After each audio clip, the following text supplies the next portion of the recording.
Je vais rajouter dans la base de données eh bien, le prénom, l'adresse, le code postal et la ville.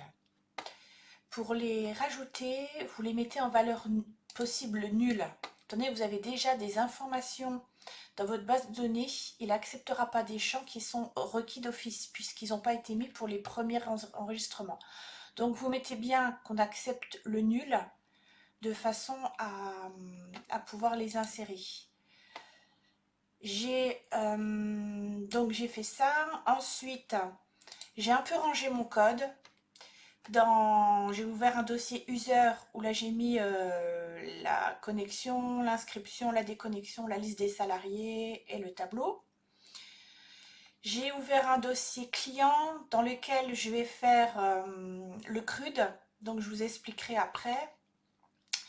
J'ai créé un header 2 parce que quand j'inclus le header 2, le header 1, le lien header 1, le lien vers le CSS n'est pas bon.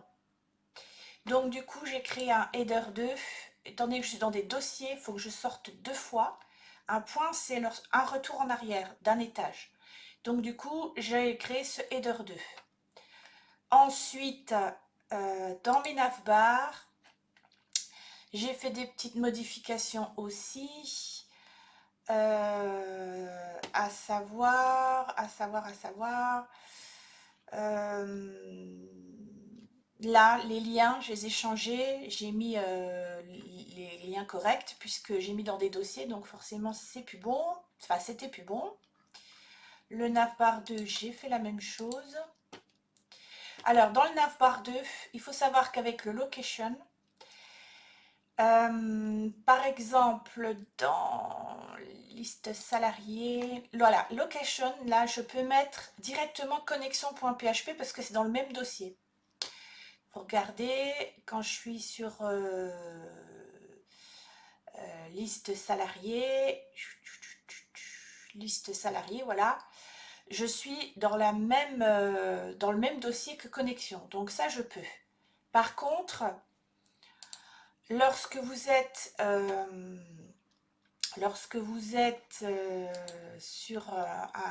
dans un autre dossier, il n'acceptera pas, il ne va pas vous trouver la page. Donc là, il faut mettre l'adresse complète.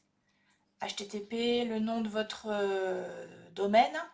Et ensuite, en fait, c'est vraiment le... Alors, je sais que dans les liens, il y a le lien relatif, le lien absolu. Ben, je crois que là, ça s'appelle le lien absolu. C'est-à-dire que vraiment, vous mettez le lien complet. Sinon, ça ne marche pas. Qu'est-ce qu'il y a d'autre comme particularité? Eh bien, j'ai mis à jour donc la base de données. Donc là, je me suis connectée en tant que direction. Je peux vous montrer la liste de salariés, donc qui a étoffé, puisqu'il y a maintenant le prénom, il y a l'adresse, le code postal et la ville. Donc, en fait, dans mon inscription, là, j'ai rajouté des champs. Donc, j'ai rajouté le prénom, l'adresse postale ville. Je les ai rajoutés dans la requête SQL, il ne faut pas oublier, avec leurs valeurs ici qui sont déterminées. Et dans le formulaire, je les ai rajoutés aussi. En faisant bien attention dans le for et dans le name de bien mettre les noms des variables qui sont dans la base de données. Ici. Je les ai rajoutés aussi là, puisqu'on doit vérifier si les champs sont vides dans le formulaire, si ils sont requis. Je ne les ai pas tous requis. Hein. Bon, l'adresse, le code postal, l'adresse, le code postal, on peut les mettre plus tard. Je pense peut-être faire un update. C'est bon si jamais le salarié déménage de pouvoir faire un update. Donc je le ferai par la suite, je le mettrai là. Une fois qu'on aura fait le update par rapport au client, tous les updates sont les mêmes. Hein. Ça se gère exactement de la même façon.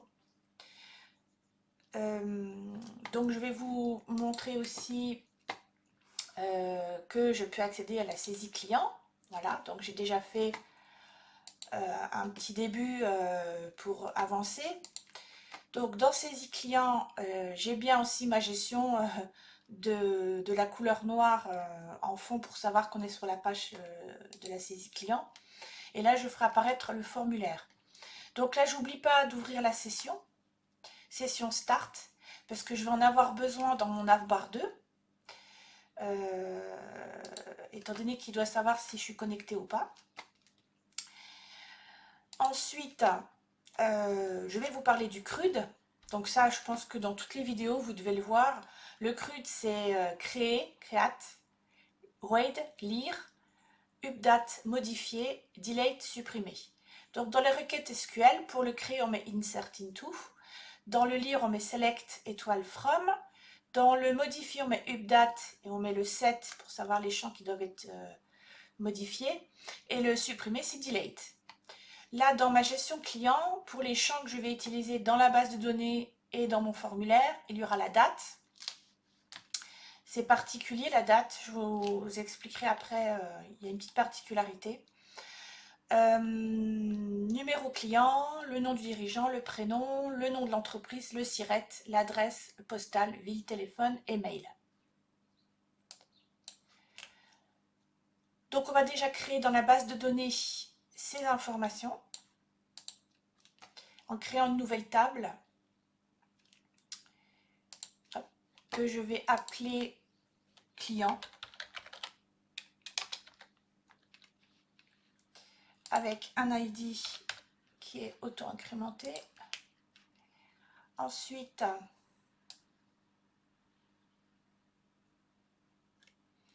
je vais mettre la date.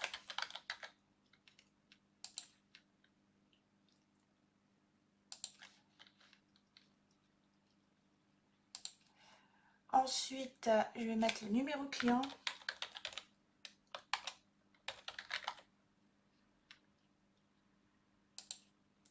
Alors, le numéro client, je vais le mettre en varchar aussi, parce qu'on peut mettre des lettres et des chiffres selon les entreprises.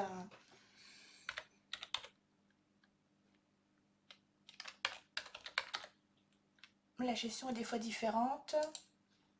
Nom client, non, pas client, nom du dirigeant.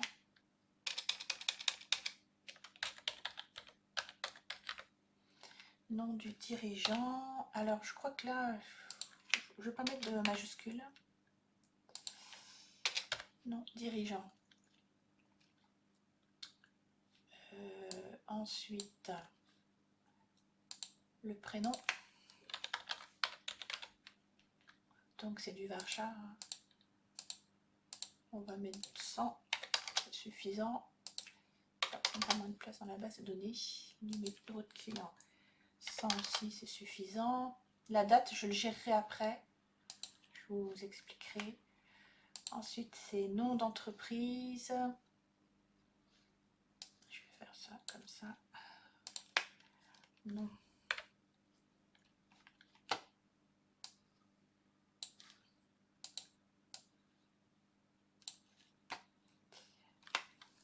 Nom. Entreprise.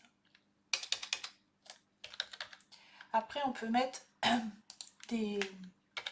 On peut mettre ça. Ça, il accepte. Moi, je préfère faire comme ça. C'est plus facile à gérer après quand on fait les requêtes SQL, plutôt que d'avoir toujours ces soulignés, ces sources d'erreur. Il faut vraiment, quand on code, il faut vraiment faire le plus simple possible. Donc, nom d'entreprise, je rajoute le SIRET. Ensuite, je rajoute adresse. Donc, le SIRET, c'est pareil. Bon, c'est un ensemble de chiffres, le SIRET. On pourrait mettre de l'INT, mais on ne va pas l'utiliser en mathématiques. Donc, je préfère laisser en varchar.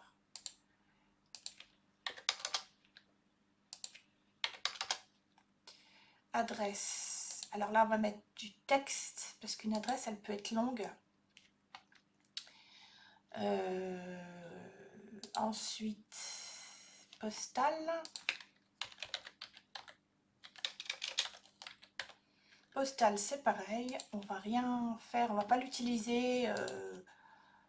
On va pas l'utiliser. Donc, du coup, je mets 10. Ville. Alors là, on va mettre varchar 200 caractères pour une ville, je pense que c'est... Ben bon, des fois en Alsace, on peut avoir des noms de villes à rallonge. Faut être prévoyant. Mail, et le mail, ça sera du Varchar. Et là, je vais mettre 200 aussi, ça sera pas mal. Voilà, je pense que j'ai rien oublié. La date, le numéro client, le nom du dirigeant. Après, on peut rajouter des chances par la suite si vraiment j'ai oublié des choses. Je perfectionne à chaque fois nom de l'entreprise, le SIRET, l'adresse postale, la ville et l'email. Donc, si on est d'accord avec ça, on enregistre.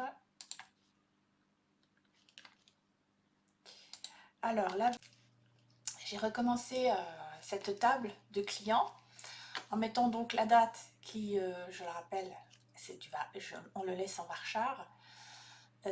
En fait, les int, je les mets uniquement pour des chiffres que l'on doit manipuler en mathématiques. Sinon, je mets texte ou varchar. La date, on peut utiliser un format qui s'appelle datetime ou qui s'appelle date.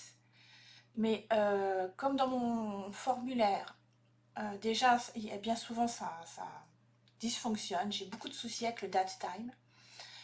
Et bon, je ne sais pas si c'est le fait d'être dans Windows ou pas. En tout cas, en mettant varchar comme ça, j'ai aucun problème. Je n'ai jamais eu un seul bug.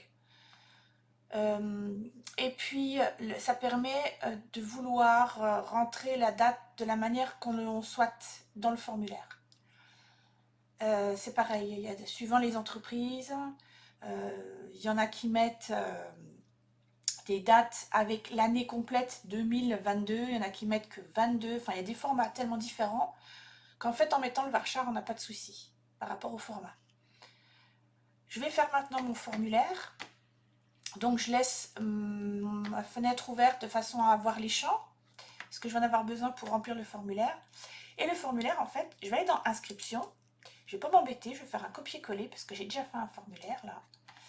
Il n'y aura pas la date, mais du coup il y aura déjà pas mal de champs. Donc je prends tout mon forme, là, je vais faire copier, et dans saisie client, là, je vais le mettre, coller. Donc, comme je vous ai dit, on a la date en premier. Donc pour la date, en fait, donc c'est toujours un colonne, flex,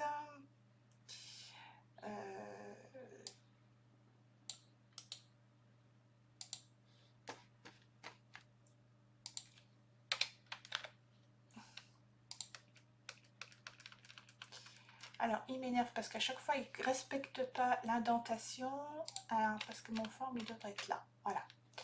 Donc là c'est pas colonne, c'est vertique. Je mets la date. Et là, je mets un type date. Et vous verrez que dans le formulaire, ça vous permet d'avoir un petit calendrier et de choisir la date dans le calendrier. Bien sûr, je veux qu'elle soit requise. Pas de création sans date. Donc là, c'est pas le nom, ça va être... mais on va le copier parce qu'il y a quand même le nom. Donc on va déjà mettre le numéro client. Il me casse les pieds de ne pas vouloir incrémenter comme je veux. Voilà. Donc là, je vais mettre numéro client.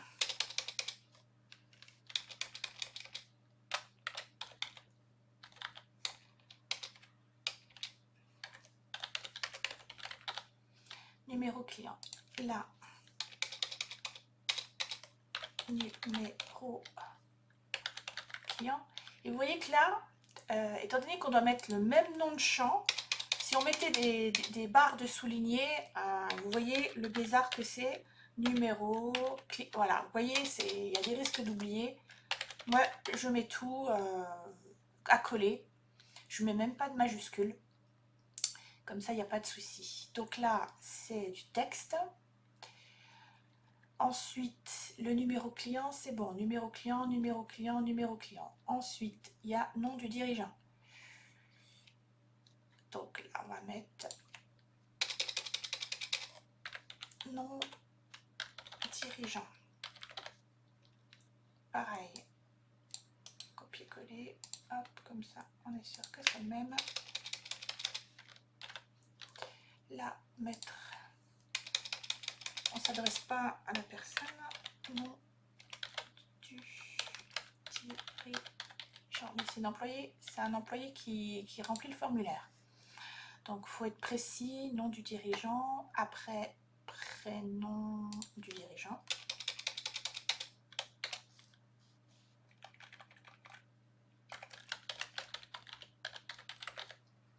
Là, je laisse prénom, texte, prénom.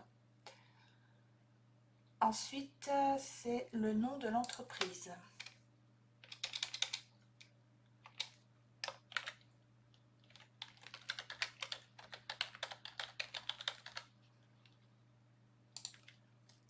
Là, je mets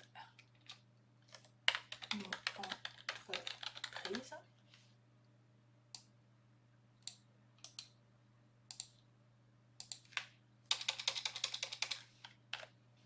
Nom entreprise, c'est du texte. Ensuite, alors l'adresse, je voulais, ça sera différent l'adresse. On verra après. Le Sirette, c'est du Warschau.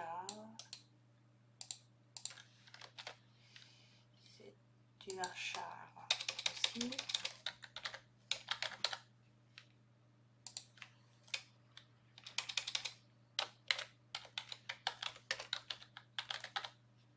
Numéro Siret, là on va mettre Siret.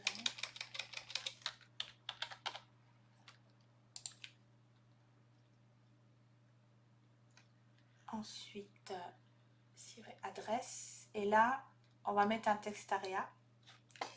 Parce que l'adresse, elle est...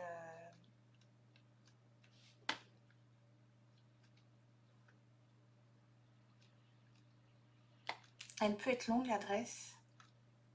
Et comme j'ai mis du texte, je vais mettre du textariat. Alors, par contre, je ne me souvenais plus...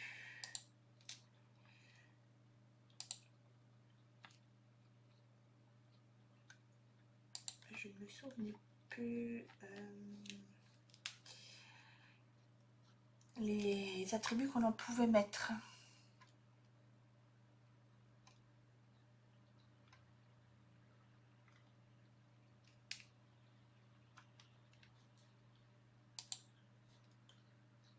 Dans le textariat, eh bien, on peut mettre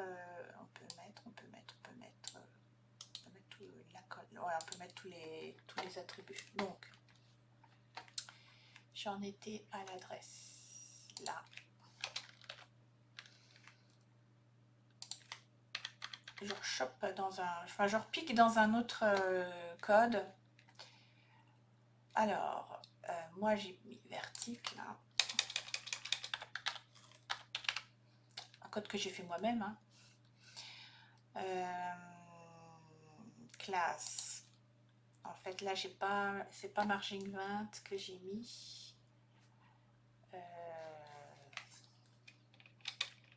Je mettrai après. Le name, c'est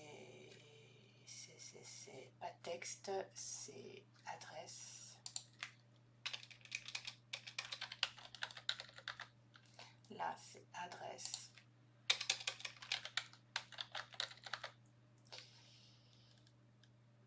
Tapez votre adresse. Voilà. Et là, je vais peut-être pas en mettre 4. Je vais en mettre 3. Si la personne va à la ligne, elle aura 3 lignes. C'est largement pour mettre un nom de bâtiment, un étage. Je pense que c'est bon.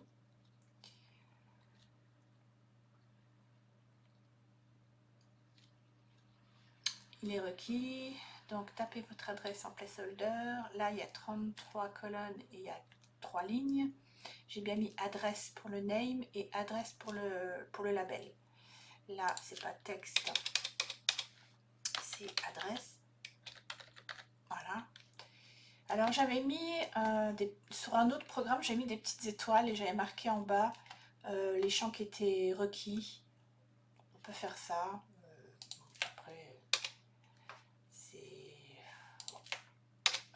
J'ai pas trop le temps de pinailler. Donc l'adresse, après, donc on enlève celui-là. On met le code postal, donc là je l'ai appelé postal de la même façon, voilà, donc alors là j'avais mis du int parce que c'était un autre code où j'avais besoin de travailler avec le code postal. Là je vais mettre du texte, j'en ai pas besoin, c'est de la saisie juste pour avoir accès à des infos, donc je vois pas l'intérêt. Après, on peut faire des recherches par rapport, chercher un client par rapport à un code postal. Mais là, à ce moment-là, c'est une barre de recherche qui est gérée par un formulaire. Ensuite, il y a la ville. Postale, ville. Je vais rajouter pays. Parce que vous pouvez avoir un client dans un autre pays de l'Union européenne. Pays. Pays. Après, on pourra aller chercher une API pour avoir une liste de tous les pays.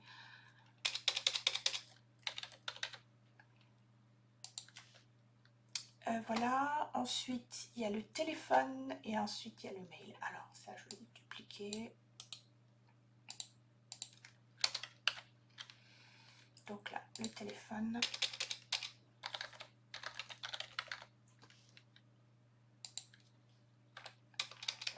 Texte. Là, téléphone.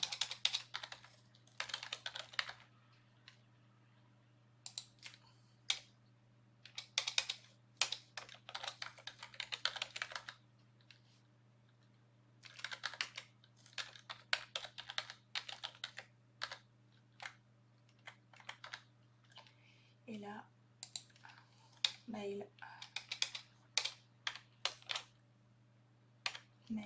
Mail de contact.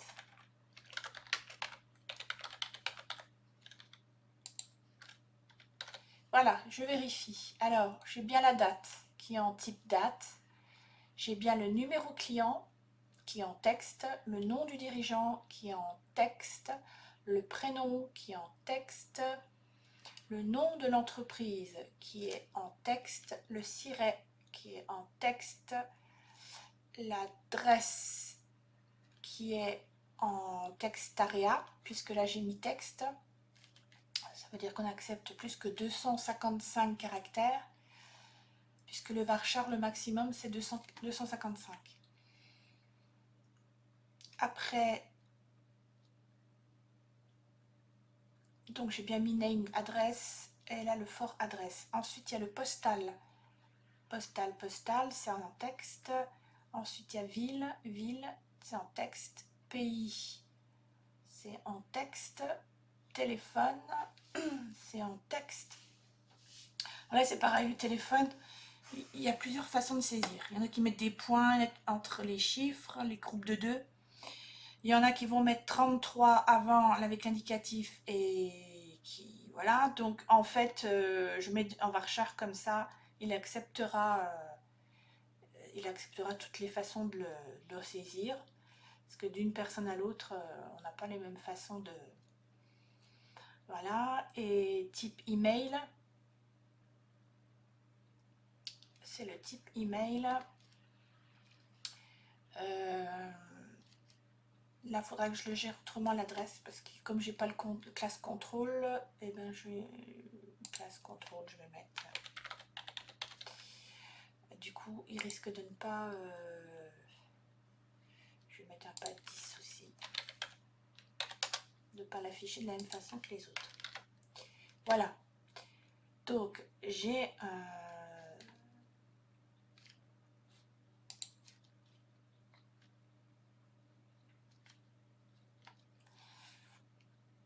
mon submit.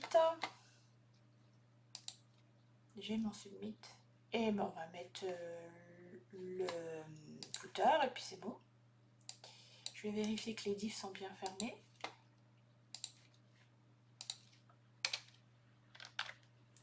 Alors, donc j'ai mon forme qui est fermé, c'est bon.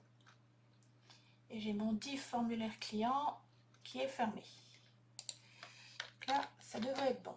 Alors, on va mettre à jour. Et j'ai bien mon formulaire qui s'affiche. Alors, là, j'ai bien une date. Donc, vous choisissez la date. Je trouve que c'est quand même bien plus pratique. Mais du coup, là, elle aura un format. Jour, mois et année avec les 4 chiffres. Le numéro client. Là, tapez votre adresse. C'est bien un Textaria. Sinon, il n'y a rien de particulier. Votre mot de passe. Ah, j'ai laissé un truc. Oui, j'ai laissé le mot de passe. Donc ça, je l'enlève. Je n'en ai pas besoin.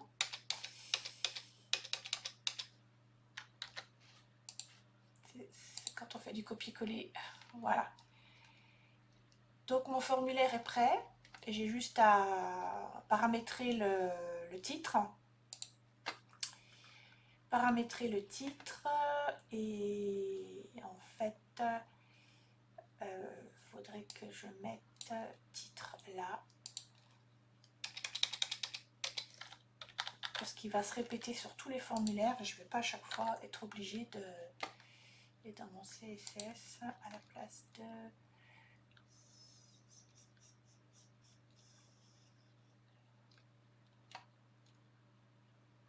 Page d'inscription.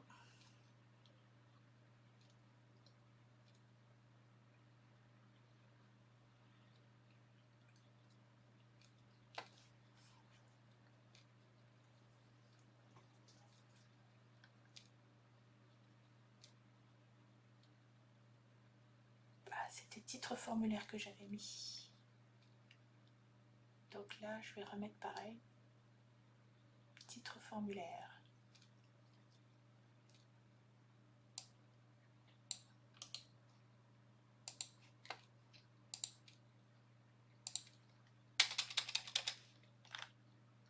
Titre formulaire, et normalement, il devrait se mettre.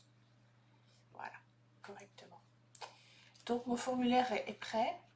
On va gérer maintenant la gestion du formulaire. Étant donné que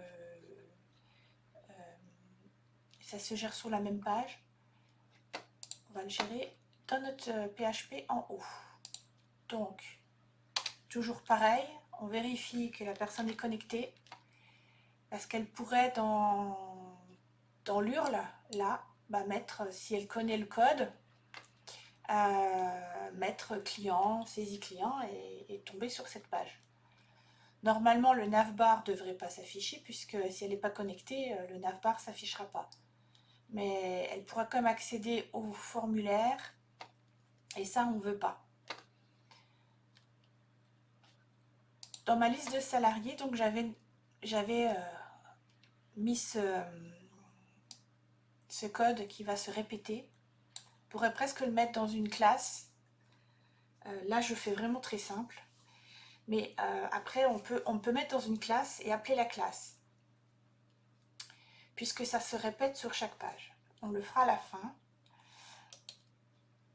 Copier. Sinon, après, je me disperse et du coup, après, ça prend beaucoup trop de temps. Voilà.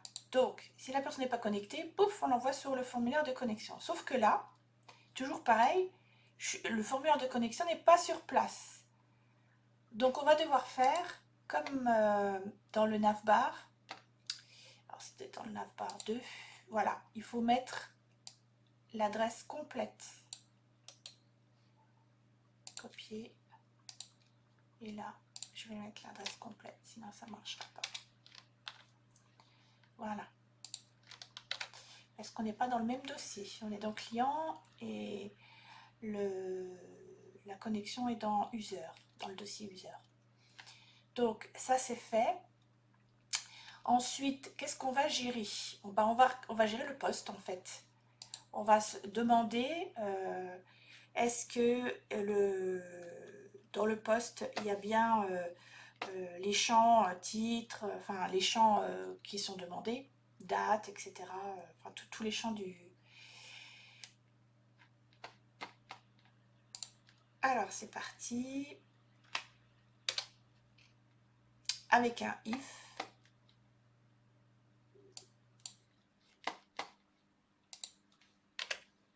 If. Si le poste qui est envoyé, le dollar poste, n'est pas vide. Dollar poste. Si il n'est pas vide, à ce moment-là,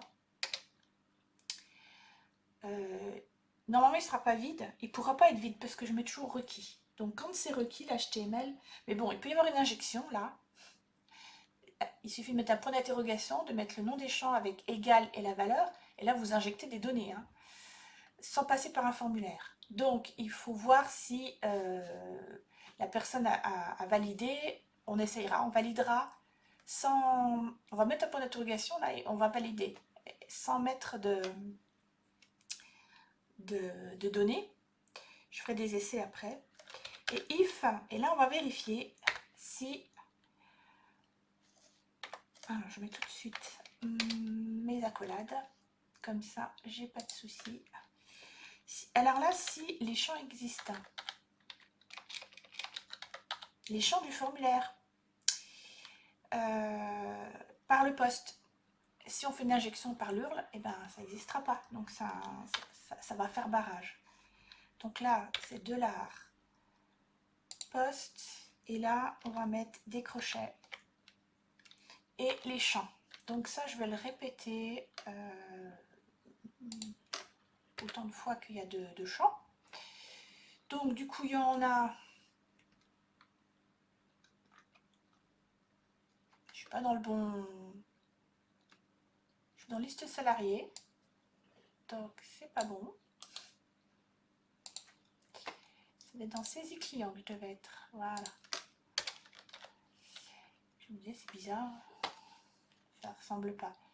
Ce champ-là, on va le répéter autant de fois qu'il y a de champs dans mon formulaire. Donc 1, 2, 3, 4, 5, 6, 7, 8, 9, 10, 11, 12. Il y en a 12. Donc on va le faire 12 fois.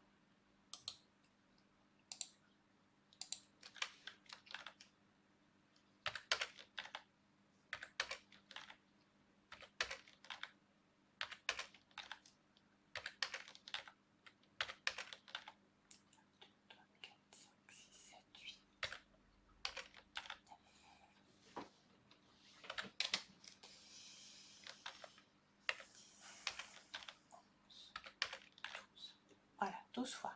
Donc là, on va mettre date. Je recopie date, numéro client,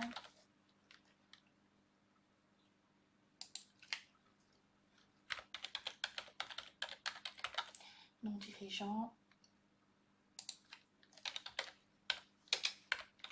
prénom, nom entreprise, siret,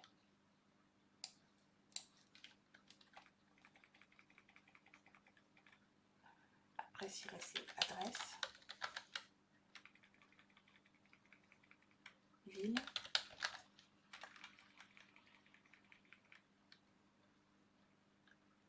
adresse, il y a postal avant ville.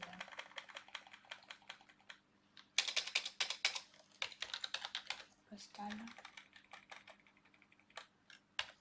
ville, pays,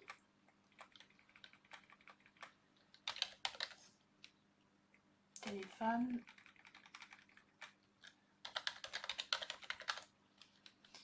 et mail. Voilà. Et on va vérifier. Que les champs ne sont pas vides. C'est là où on prend les champs requis. Donc soit je les mets tous en requis, ou soit j'accepte que des champs ne soient pas requis. Par exemple, l'adresse, on va enlever le requis. On peut ne pas connaître l'adresse tout de suite. Le CRS, pareil, on peut le rajouter après puisqu'on fera de toute façon un update client. Donc, ce sera l'occasion justement de rajouter. Je vais mettre la ville, le pays, le téléphone, le mail. Ça, généralement, on les connaît. 1, 2, 3, 4, 4, 5, 6, 7, 8, 9. Ça fait 9, 10, 11, 12. Les trois là, voilà, on les met pas. Donc ça fait 9. Le mail aussi, on va pas le mettre en requis. Voilà, donc ça fait 3, 3, 3, 4, 5, 6, 7, 8. 8 qui seront requis. Et là, on met note empty. Note empty de $. Poste. Et là, c'est pareil. De nouveau, on met ça. Donc ça, je vais le recopier aussi.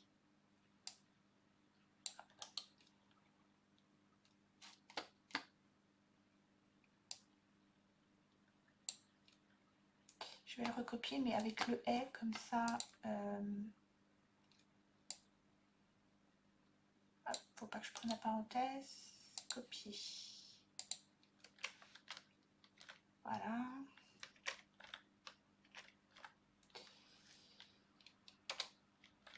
Et je vais le faire autant de fois que nécessaire. Donc, 1, 2, 3, 4, 5, 6, 7, 8. C'est ça, j'ai déjà oublié. 1, 2, 3, 4, 5, 5, 6, 7, 8. C'est ça. Et là, de nouveau, on met donc date,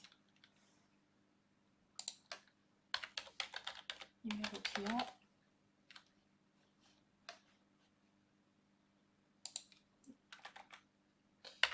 notre Jean,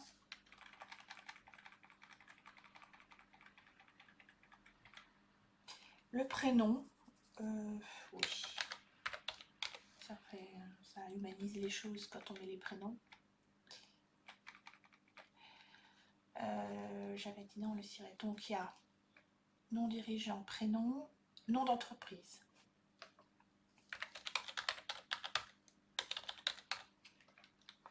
Nom d'entreprise. Ensuite, il y avait ville, pays et téléphone. Ville,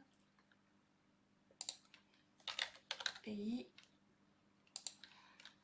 téléphone. Et il va falloir que là aussi, on mette, eh bien,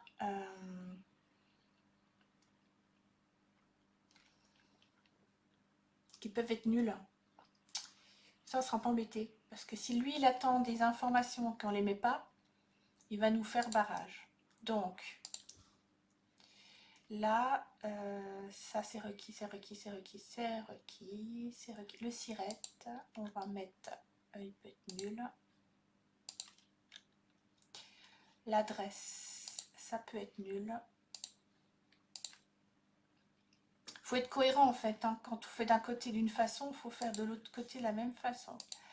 Si dans la base de données, elle ne va pas accepter. Enfin, SQL, il va pas enregistrer. Et après, nom d'entreprise, ok. Après, c'était nom d'entreprise, ville, pays, téléphone. Le mail, non. Il peut être nul. Donc, c'était ville, pays, téléphone. 1, 2, 3, 4, 5, 6, 7. 1, 2, 3, 4, 5, 6, 7, 8. Voilà, là on est bon, on est cohérent. On est cohérent. Et une fois que j'ai fait ça, donc j'ai tout testé pour savoir si c'était bon. Bah après on se connecte. On se connecte à la base de données et on fait notre requête SQL. Avant, on détermine toutes les données en mettant $. Alors, la date, je mets directement égale $post-date.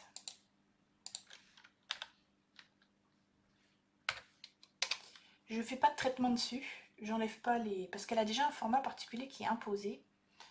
Donc je ne vais pas mettre le HTML spécial chars dessus, je vais le prendre direct. D'autant plus que il ne sera pas enregistré dans la base de données si il fait plus que 11 caractères.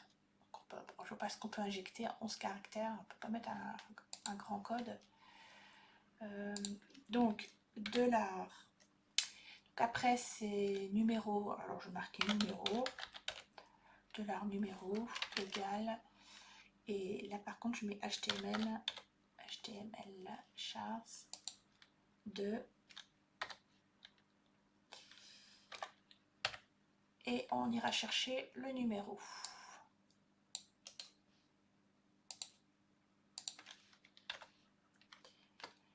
Voilà, il faut le faire pour tous. Donc je vais couper là, je vais le faire parce que sinon la vidéo va être trop longue.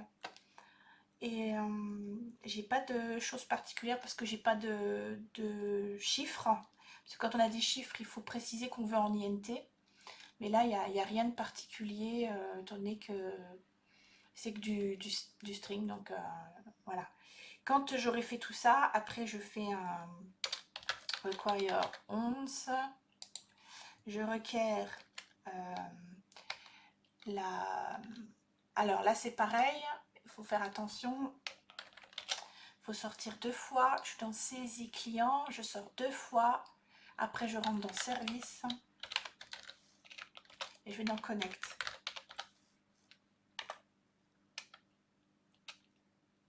.php, sinon ça ne marchera pas. Après je ferai ma requête SQL égale. Là, c'est une création, donc c'est un insert into. Insert into. La table, elle s'appelle client. Je vérifie, mais c'est ça. C'est bien la table, elle s'appelle client. Entre parenthèses, je vais mettre tous les champs.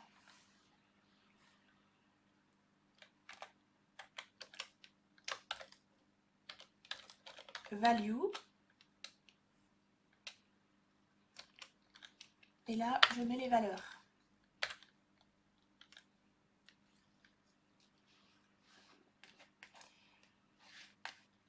Je mets les valeurs.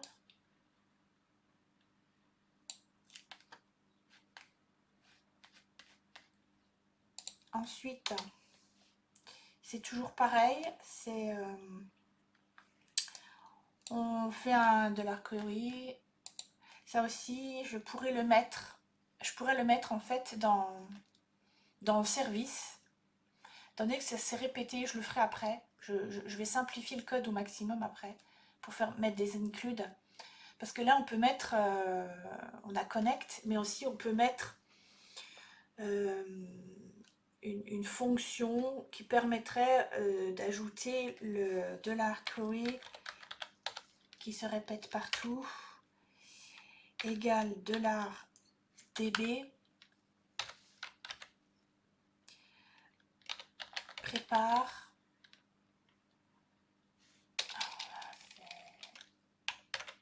mon clavier qui prépare et je prépare la requête SQL. Et après, c'est exécute. Donc là, c'est pareil, hein, c'est tout le temps pareil en fait. Exécute.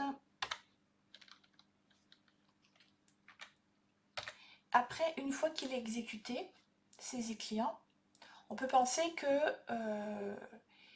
soit on renvoie la personne vers la liste des clients, comme ça elle peut vérifier que c'est bien rentré, ou alors elle a plusieurs saisies l'une derrière l'autre. Et là, on la renvoie de nouveau avec un message dans le formulaire pour qu'elle puisse continuer à saisir. Et à ce moment-là, on lui met un message comme quoi l'enregistrement s'est bien exécuté. Donc là, on peut mettre en session avec un message. Donc c'était session, on va mettre message, égale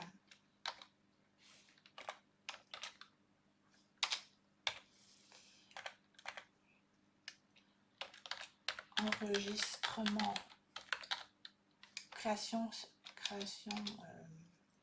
enregistrée. Création enregistrée. Voilà, parce que c'est une création client enregistrée. Faut rester dans le crude. C'est créé, donc création client enregistrée. Et là, on renvoie au tableau, du coup. Soit au tableau, soit au formulaire. Donc, en fait, on renvoie au même endroit. Donc là, la location, ça va bien marcher. Puisqu'on est dans le même dossier.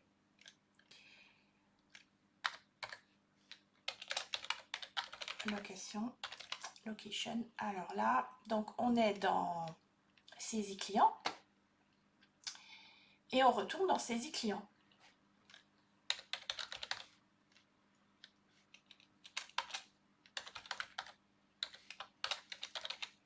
Là, ça fonctionnera, mais dans le même dossier. Et on a fini. Par contre, si tout ça, ça ne marche pas, si, surtout pour les saisies, c'est important. Autant pour la liste des salariés, on va juste dans la base de données chercher des données. Là, on est sûr que ça fonctionne et on n'a pas mis de poste. Quand on met un poste et qu'on met un si, il faut toujours mettre un else pour lui dire, voilà, si il n'y a pas de poste, là,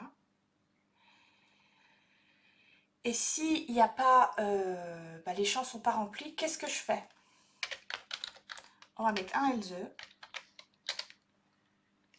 et on va lui mettre un message dans $session.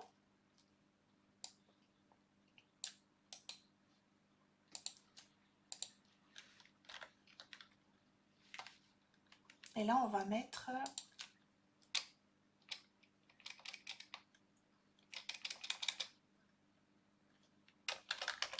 le formulaire est incomplet. Le formulaire est incomplet. On gère ainsi l'erreur. On renvoie dans saisie client. Pareil, pour qu'ils remplissent le formulaire correctement. Ça, c'est en cas d'injection. Puisque le formulaire sera forcément bien rempli puisque je mets des requis. Donc, au niveau HTML, il n'y a pas de souci. Là, il va y avoir des requis, donc forcément, ils y seront. Mais si on fait d'injection là dans l'URL, à ce moment-là, il risque d'y avoir des soucis avec des champs qui ne sont pas remplis et des mauvais enregistrements sur la base de données. Il faut sécuriser sa base de données au maximum. Donc, si c'est pas rempli, ça, voilà. Et s'il n'y a pas de poste, c'est-à-dire que si je fais sur valider, alors que ou si j'envoie là-haut avec un point d'interrogation et rien derrière, ça il faut le gérer aussi. Donc ça sera pareil en fait. On va mettre la même chose.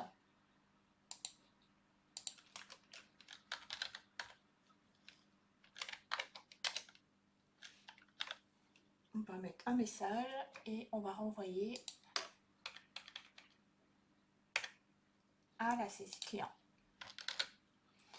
Comme ça, de toute façon, même si on fait l'injection là, ça renverra sur le formulaire de saisie. Donc la personne ne pourra rien rentrer. Et là, en fait, là, ça devrait être bon. Donc je vais couper la vidéo. Je vais remplir tous mes champs là dans la requête SQL, puisque c'est très long. Et puis je vous retrouve après pour faire l'essai. pour rentrer les données dans un formulaire et voir si ça s'affiche dans la base de données. Ensuite, il restera à faire la liste des clients. C'est un peu comme la liste des salariés en fait, on peut tout recopier. Sauf là, les champs vont changer, mais en fait, c'est... Et la requête, ce ne sera pas dans user, mais ce sera dans client, mais en fait, vous recopiez exactement la même chose. Voilà, donc je vous dis à tout de suite. Voilà, donc dans la saisie client, j'ai saisi la requête SQL, c'était long parce qu'il faut mettre vraiment tous les champs, donc date, numéro client, nom dirigeant, prénom, nom entreprise, SIRET, adresse postale, ville, pays, téléphone, mail et toutes les valeurs. Donc pour la date, j'ai juste été chercher la date vu qu'elle a un format déjà prédéfini et qu'on a sécurisé aussi en mettant une limite au niveau des caractères dans la base de données. Je crois que j'ai mis dans la base de données, j'ai mis 11 caractères. Donc voilà. Ensuite, donc le numéro de client, on sécurise en enlevant les balises qui ne sont pas HTML. Ensuite, le nom, on le met en majuscule. Prénom, pareil, on sécurise. Entreprise, je le mets en majuscule. SIRET, alors ça dans une autre vidéo, j'avais expliqué le STR, T-Hooper, que c'était comme quand on mettait en uppercase. On met toutes les lettres en uppercase. SIRET, on protège aussi adresse, ville, postale, ville, pays, voilà. Tous doit être préparé avant dans des variables et ensuite on les injecte là avec l'email qui est dans un bin value parce qu'il a un format particulier et qui a un caractère spécial. Ensuite, donc j'exécute la requête avec query et du coup après eh bien je lui mets un message création client enregistré et je l'envoie sur la liste des clients. Après dans le formulaire il n'y a rien de particulier, là on gère aussi les pages. Le formulaire il est comme dans le formulaire de saisie d'inscription en fait. J'ai repris exactement le même. Là c'est pareil, on vérifie que la personne elle est bien connectée, sinon on l'envoie vers le formulaire de connexion.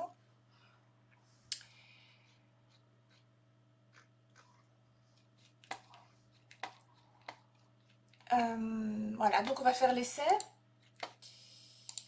Donc je suis inscrit en tant que direction. Donc je vais dans saisie client, je tombe sur le formulaire. Je vais mettre une date, un numéro client, FL 01 18 11 22. Nom le dirigeant Lolita. Prénom Sophie. Nom d'entreprise fleuriste Lolita. Lolita. Numéro de siret, on invente. L'adresse 6 rue Pasteur.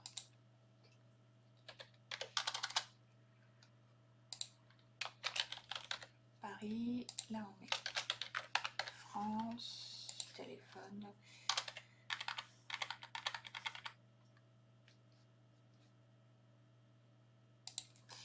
Et là on va mettre Lolita.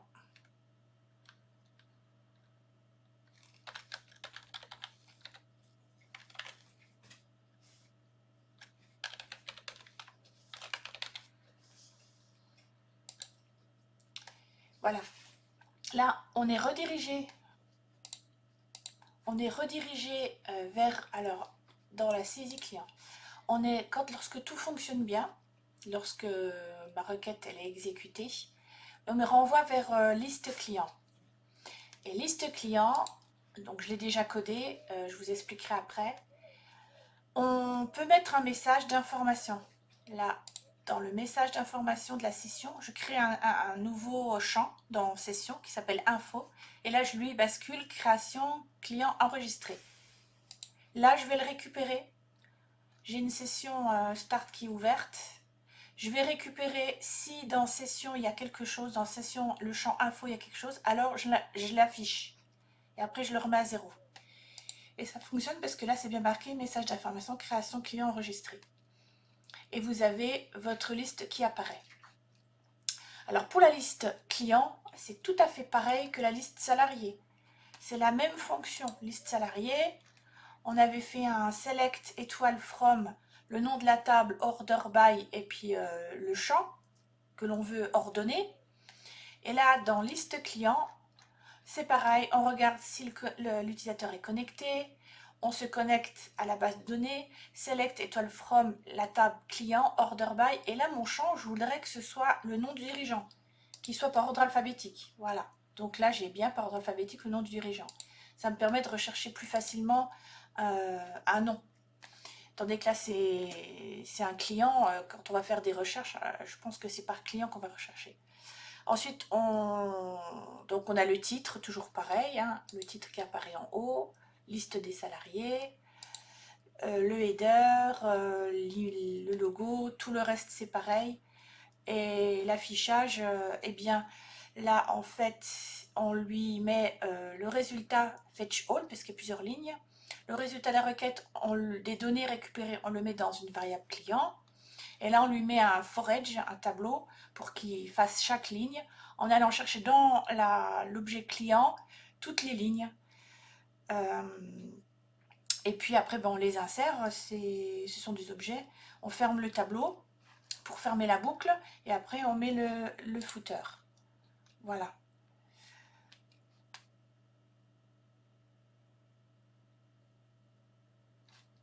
Alors là, j'ai info. Dans le footer, j'ai aussi info. Donc du coup, ça va être un peu embêtant. Liste salariée. Je vais pas mettre info dans... C'est pas les salariés, c'est liste client. J'ai déjà info qui est utilisée. Donc je vais pas mettre info là. Ici, je vais mettre... message non plus, résultat, je vais mettre résultat, et dans style à la place de info, parce que j'ai déjà info là j'ai déjà info, donc je vais mettre résultat. Voilà.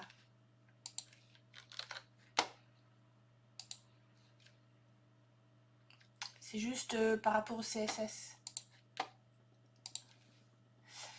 Et là, quand on rafraîchit la page, forcément, le message disparaît, puisque je remets à 0 là, ici. Je le remets à 0. Donc, du coup, quand on va retourner sur la page, il n'y a plus rien qui sera dans la session. Mais après, il s'affichera bien. Et du coup, voilà, ça s'affiche bien en noir. Et message d'information, il s'affiche bien en vert. Voilà, donc pour la liste client, je vous ai dit, c'est pareil que la liste des salariés. Il n'y a rien de particulier. À part le order by, voilà, en vous expliquant que vous pouvez choisir le champ sur lequel vous voulez agir. Il n'y a vraiment rien de particulier dans l'affichage en fait. Hein. C'est tout simple, tout simple. Voilà, donc j'ai fini pour cette vidéo. Ensuite, je vais peut-être aborder une saisie de facture, étant donné que il y a des chiffres à gérer. Ou bien, je vais faire plutôt la saisie des factures fournisseurs. Ça me permettra comme ça de basculer sur le stock. Ce sera la 6e vidéo, je pense. Il y a la saisie des mémos aussi, qui est sympa. C'est-à-dire que quand on va arriver sur le tableau de bord, je voudrais que là, il y ait des mémos qui s'affichent, où le salarié pourra mettre une note de l'endroit où il en est resté pour les saisies, ou voilà, s'il y a des petites particularités à transmettre à d'autres salariés. Voilà, bah, j'ai fini pour cette vidéo et je vous dis à la prochaine.